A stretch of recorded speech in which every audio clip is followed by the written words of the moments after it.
현장으로 출동한 고 이재석 경사가 인천 꽃섬 인근 갯벌에 고립된 70대 중국인 남성 A씨를 만난 시간은 지난 11일 새벽 2시 54분. 이 경사는 자신이 입고 있던 구명조끼를 벗어 A씨에게 건네주고 주머니에서 자신의 장갑을 꺼내 A씨 다친 발에 끼워준 뒤 A씨의 손을 잡은 채 걸어 나갑니다.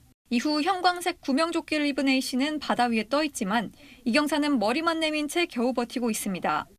새벽 2시 54분, A씨를 만난 뒤 마지막으로 촬영된 3시 27분까지 이 경사가 생존한 상태로 확인된 시간은 최소 33분. 실시간 드론 촬영으로 이 경사의 정확한 위치가 확인되고 물속에서 위험한 상황이라는 게 알려졌는데도 구조는 이뤄지지 않았습니다. 고 이재석 경사 연결식이 엄수됐던 지난 15일. 사고 당일 이 경사와 함께 근무했던 팀원 4명은 영흥파출소장으로부터 이른바 영웅 만들기 지시와 함께 함구 명령을 받았다고 폭로했습니다. 그 정신없는 와중에 팀원들 컨테이너 뒤쪽으로 부릅니다. 재석이가 저렇게 된 것은 안타깝지만 재석이를 영웅으로 만들어야 한다. 서장 지시사항이다. 기자가 와서 물어보면 뭐 대답할 필요도 없고 조사 끝난 다음에 이렇게 발표하도록 하겠다. 이런 식으로 해가지고 이 논리를 좀 만들어줘야 돼요.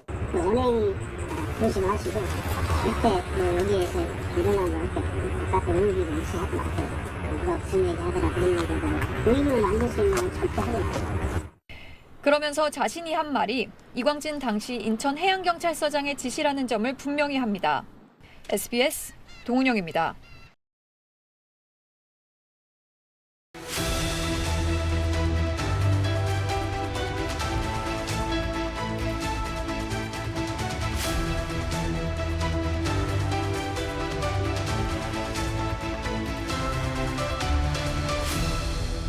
소액결제 사건에 대한 자체 조사에 나선 KT는 광명 일대의 휴대전화 접속 내용을 조사하다 수상한 흔적을 발견했습니다.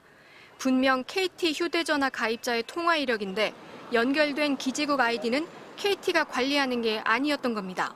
기지국 하나는 해커들이 만든 실제로는 존재하지 않는 가상의 KT 기지국이었던 겁니다. 전문가들은 불법 해킹을 위해 만들어진 사설 기지국으로 보고 있습니다. 전문가들은 이런 방식의 해킹은 가상 기지국만 다른 곳으로 옮기면 되기 때문에 추가 피해가 발생할 수 있다고 지적했습니다. 해킹 전문지 프레기, 해킹 조직 김숙희가 갖고 있다고 공개한 데이터. KT 원격 상담 시스템 인증서와 개인키가 발견돼 서버 해킹 가능성이 제기됐습니다. 한국인터넷진흥원 키사는 7월 19일 KT의 서버 해킹 가능성을 알렸습니다. 하지만 KT는 이틀 뒤 자체 조사 결과 유출 정황은 없다고 일축했습니다. 키사는 8월 12일 다시 해당 서버 관련 자료를 제출하라고 요청했지만 KT는 8월 1일 서버를 폐기해 자료 제출이 불가능하다고 답했습니다. 이에 KT가 해킹 사실을 축소하기 위해 서버를 폐기했다는 의혹이 제기되기도 했습니다. 그런데 MBC 취재 결과 키사가 자료 제출을 요구한 8월 12일 KT는 일부 서버를 보관 중이었던 것으로 드러났습니다. 최소한 13일에 폐기한 서버라도 키사에 제출했다면 해킹 의혹에 대한 조사에 활용할 수 있었음에도 허위 보고를 한 셈입니다. KT는 해당 서버의 접속 기록도 이미 갖고 있었던 것으로 확인됐습니다. MBC 뉴스 이지은입니다.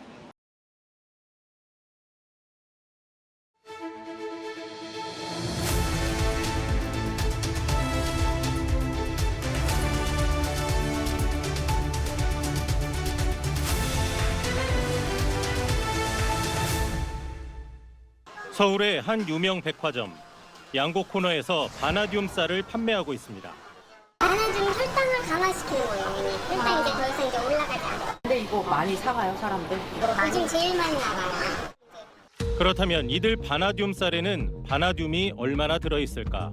취재팀이 이 쌀들을 사서 식약처 공인기관에 함량 분석을 의뢰했습니다. 검사 결과 각각 0.0048mg과 0.0011mg이 검출됐습니다. 바나듐 쌀은 이런 논에다가 이 드론으로 바나듐 용액을 뿌리거나 아니면 수확한 벽실을 나중에 가공하는 방식으로 만드는데 이게 공산품이 아니다 보니까 제품마다 함유량의 차이가 나는 걸로 보입니다. 문제는 바나듐 함량을 제품에 표기하지 않거나 다르게 표기해도 현행법상 문제가 없다는 겁니다.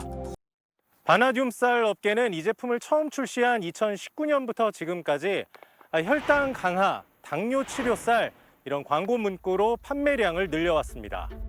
광고처럼 효과가 있는지 업체 측에 물었습니다. 한 업체는 혈당이 내려갈 수 있다며 가능성만을 강조했고 또 한 업체는 당뇨 예방과 치료 효과를 주장하지 않는다고 했습니다. 하지만 전문가의 설명은 달랐습니다.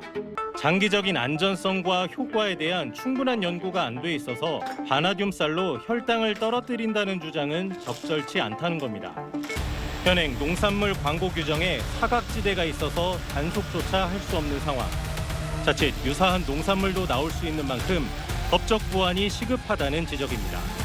SBS 박세용입니다.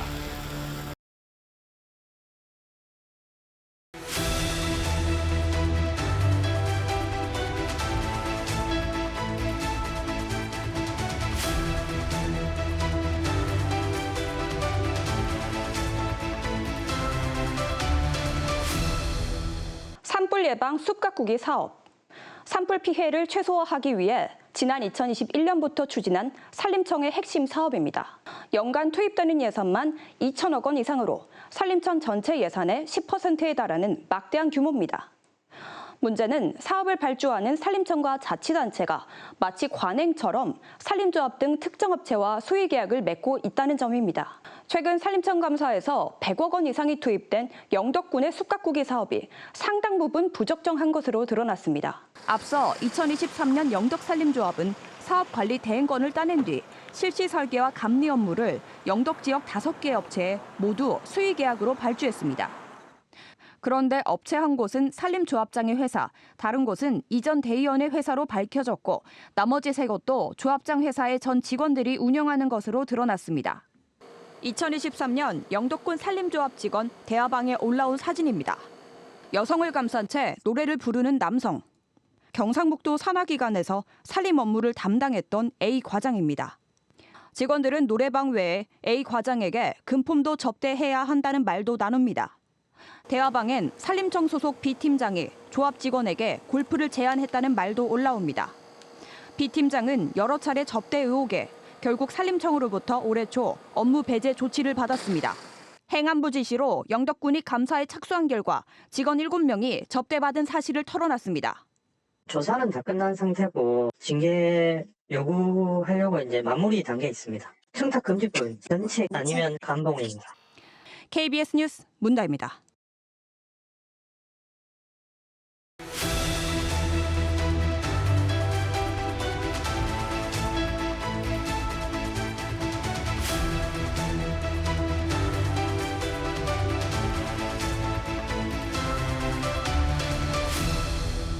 예천 출신의 22살 대학생 박진수 씨가 혼자 캄보디아로 떠난 건 지난 7월.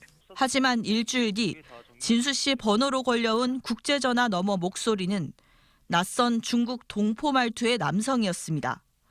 이 남성은 진수 씨를 한국에 돌려보내는 조건으로 5천만 원이 넘는 돈을 요구했습니다. 놀란 가족은 주 캄보디아 대사관과 우리 경찰에 신고했습니다. 경찰은 일단 돈을 보내선 안 된다고 안내했습니다. 대사관은 캄보디아 현지 경찰에 위치와 사진 등을 보내 신고하라고 안내했지만 진수 씨가 어디에 감금돼 있는지도 한국의 가족들로서는 알 수가 없었습니다. 그 사이 협박범에게 걸려온 진수 씨와의 통화도 나흘 만에 끊겼습니다. 그리고 2주 뒤 진수 씨는 캄보디아 현지에서 숨진 채 발견됐습니다. 캄보디아 경찰이 알린 사망 원인은 고문과 극심한 통증으로 인한 심장마비였습니다. 사망 진단서만 보면 마비가 고문으로 인한 심장마비라는데 얼마나 저를 고통스럽게 저해갖고 그 생각만 떠올리다 진짜 잠을 못 잤죠.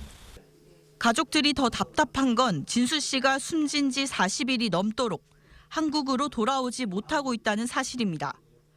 외교부는 캄보디아 사법당국에 신속한 수사를 요청하고 있다며 그 외에 구체적인 이유는 밝힐 수 없다고 답변했습니다. MBC 뉴스 김서연입니다.